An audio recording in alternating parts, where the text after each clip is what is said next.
Hi, welcome to the channel. Stick around, you're not going to want to miss this one. Going to a reservoir and we're going to go look at some of this stuff.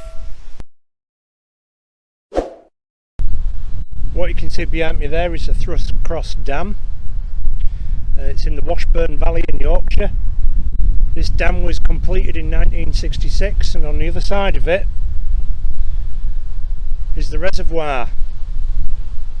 Quite a lot of it's dried up right now and it's revealed a lost village, so we'll take a walk up and we'll see what we can see. Some of it we can get to and some of it we can't, but anyway, I hope you enjoy the episode. So today we are at Thruscross Reservoir in Yorkshire.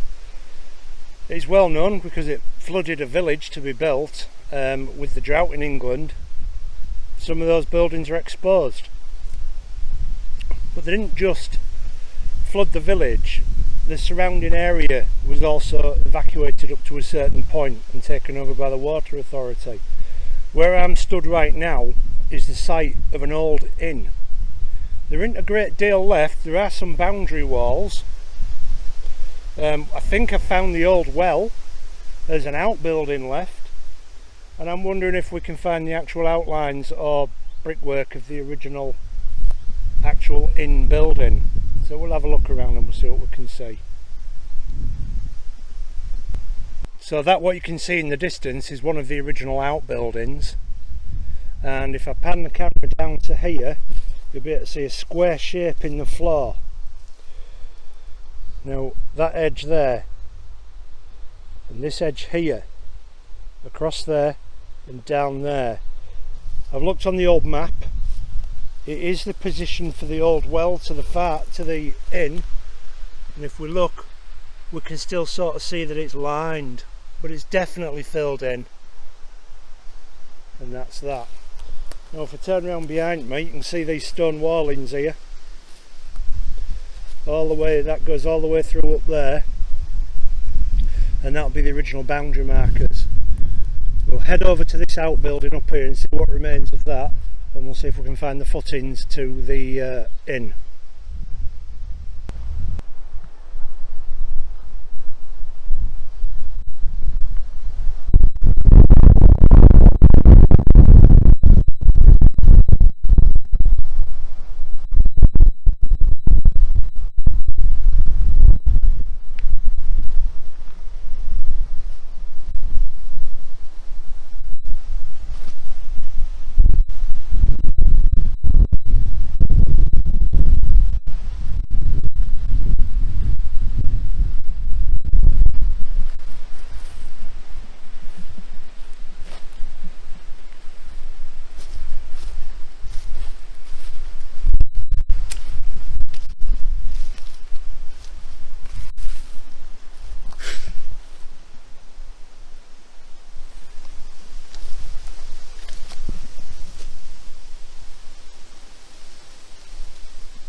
So this is inside one of the outbuildings. As you can see, we've still got woodwork going on. I'm not going to go underneath it to see what's over there. It doesn't look like there's a fireplace or anything. I've had a quick walk around where the actual inn was stood, which is only about 10 metres through that wall there. It's just all flat ground. I didn't see any walls, but I'll just take a little bit of footage of it and show you. This is what I'm thinking that looks like the flat ground, all this area here, and I've come in under the trees right here in front of me. I'll push you through with the camera. We can see there's an actual outer wall masonry, and I think that through there, a bit through there, and if we look through there that is all stone wall. It's mortared, so it's definitely not a boundary, but part of the old inn. It was called the Gate Inn. And the road that we're going to go down was the original access to the village. I hope you can hear me over the wind, because it is breezy. There's a bit more of the wall there, and it looks like it sort of heaps up and turns into rubble there, so this is probably the almost edge of it to the side.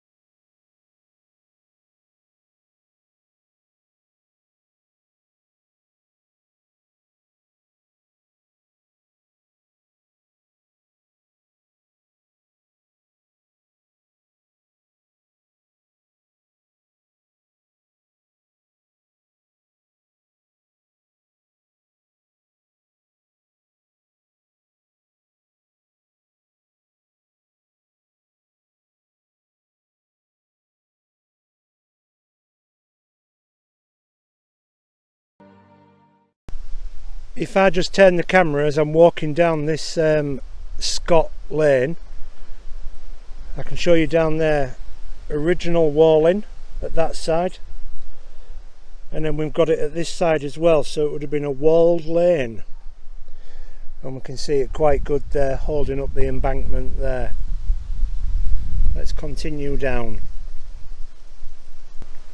The embankment to the right's getting higher, and to the left it was getting lower. The walls almost disappeared. You can start seeing the reservoir through there. Let's continue. So that's our way down Scott Road, and this is our junction coming up.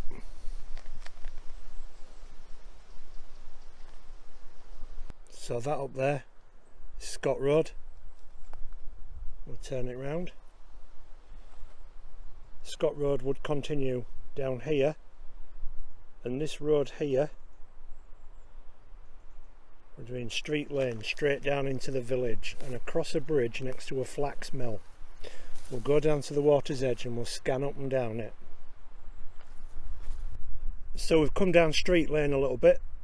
It's still tarmacked, and we're at what would have been the water's edge a good few years ago, but as you can see, the drought's affecting everywhere in every country. Down there is the dam, and if we look this way you can see a little delve there. That is where Street Lane goes, and it would have gone straight across the other side. And what we'll do is we'll walk up there. You can see a lot of old rubble. A lot of these would have been farm walls, buildings, houses. People lived here.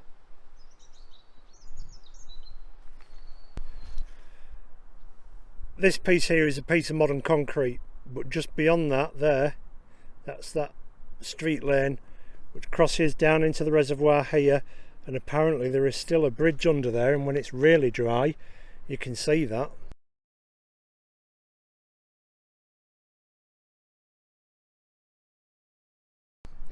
And what I'm walking along here looks to be an old road,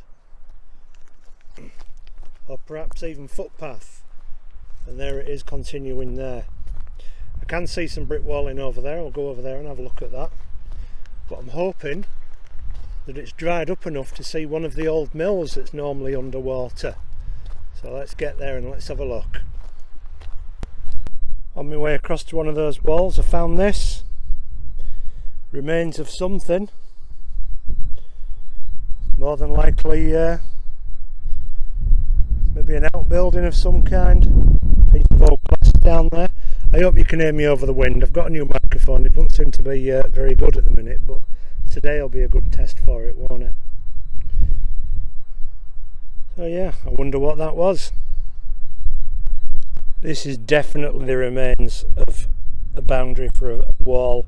There's actually a gate post there. This is normally underwater. If we look at the other side of this gate post, you can still see the ironwork where the gate would have been hung. If we look down this wall and then go up the bank, This is normally underwater. You can see the water's edge, and then you can see up there that other wall where it will have joined on.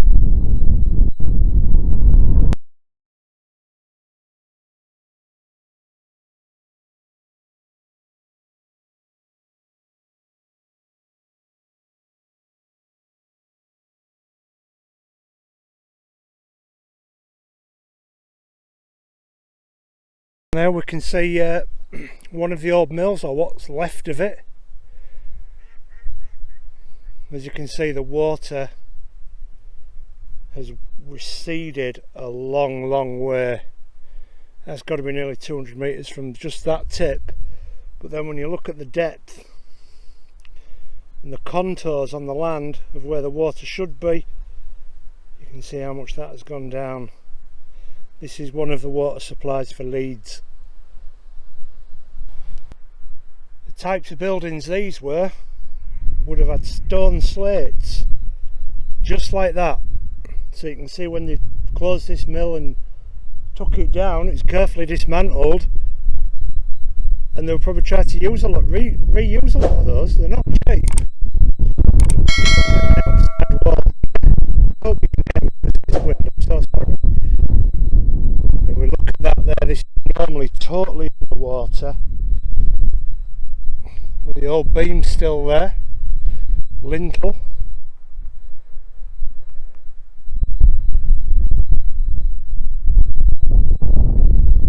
There's a window there with a lintel over it. I'll take the chance and go through it. There we go, inside. So these would have been very busy flax mills at one time. I'm certain this isn't all that existed. If we look up there, we've got holes in the wall. I've no doubt that that was for another floor. And of course this is flooded with soil. If you look at how low that is and where the window is. Interesting.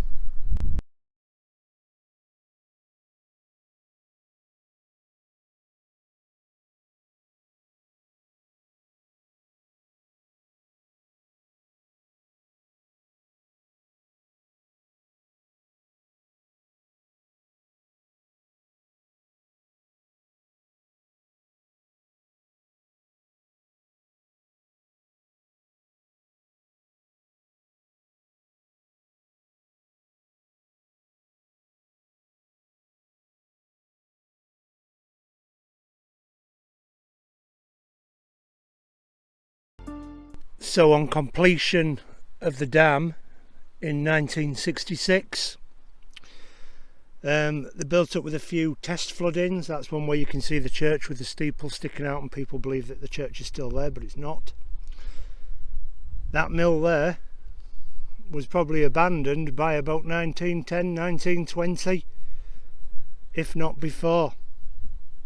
A lot of these trees that you see around, particularly over on top of the hills, were a lot of flax fields, and a lot of them were called plantations. Little purple flower, beautiful. I've filmed them some in some of my other videos, so go back and have a look. Now that would have been somebody's workplace, that mill. As you can see, all the tiles were laid out down there. It had been taken apart and dismantled quite carefully for some of those parts. Whether they salvaged any or just stacked them up there so that it wouldn't cause a problem once the reservoir started flooding and filling up.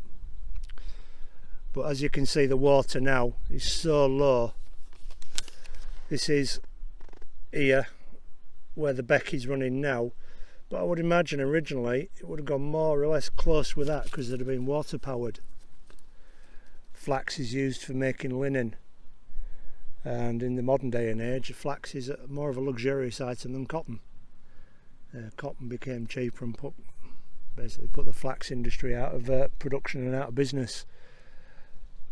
There's very small flax industry in England now, and Scotland's last flax mill closed in 1997. so they managed to keep it going a lot longer than Britain. But I do believe the Scottish flax was a superior product once it had been produced into linen.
The reservoir had been built and flooded, that was the end of the village.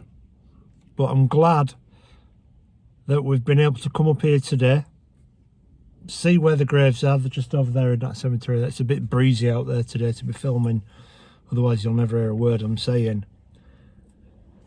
So when the bodies were exhumed, they knocked down the church, and that built blubber houses church, and we've come up onto here to see if we can find any gravestones, and we have done. I've taken a few shots of and a bit of video footage of it, and I've pointed out on there that they are from the lost village. So that's nice we've been able to find them. I hope you've enjoyed this episode. Please remember to hit like, share and subscribe. There's loads coming every single week. See you soon.